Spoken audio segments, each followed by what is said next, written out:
خداوند کے زندہ اور پاک کلام میں سے نہمیہ کی کتاب، اس کا 5واں باب۔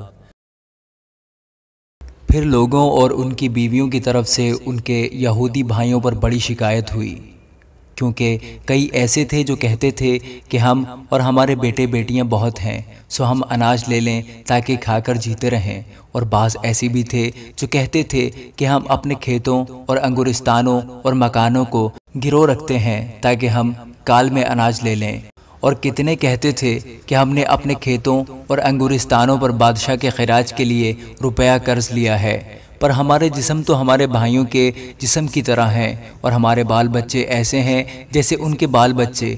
اور دیکھو ہم اپنے بیٹے بیٹیوں کو نوکر ہونے کے لیے غلامی کے سپرد کرتے ہیں، اور ہماری بیٹیوں میں سے بعض لونڈیاں بن چکی ہیں، اور ہمارا کچھ بس نہیں چلتا، کیونکہ ہمارے کھیت اور انگورستان اوروں کے قبضہ میں ہیں۔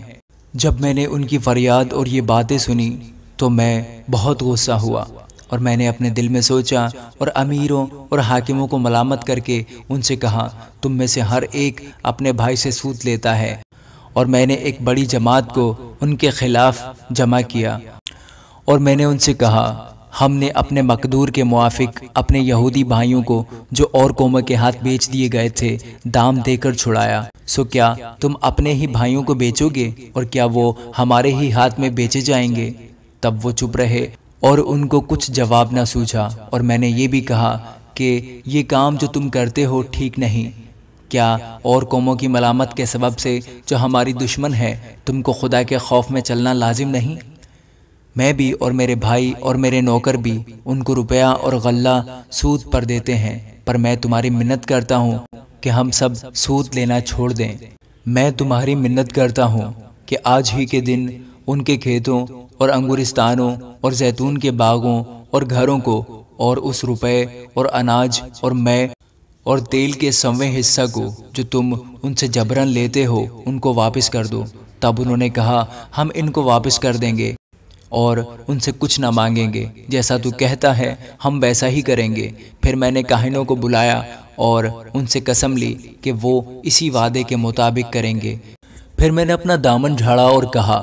کہ اسی طرح خدا ہر شخص کو جو اپنے اس وعدے پر عمل نہ کرے اس کے گھر سے اور اس کے کاروبار سے جھاڑ ڈالے۔ وہ اسی طرح جھاڑ دیا اور نکال پھینکا جائے۔ تب ساری جماعت نے کہا، آمین، اور خداوند کی حمد کی، اور لوگوں نے اس وعدے کے مطابق کام کیا۔ علاوہ اس کے جس وقت سے میں یہودا کے ملک میں حاکم مقرر ہوا، یعنی ارتخشستہ بادشاہ کے 20ویں برس سے 32ویں برس تک، غرض 12 برس، میں نے اور میرے بھائیوں نے حاکم ہونے کی روٹی نہ کھائی، لیکن اگلے حاکم جو مجھ سے پہلے تھے رعیت پر ایک بار تھے،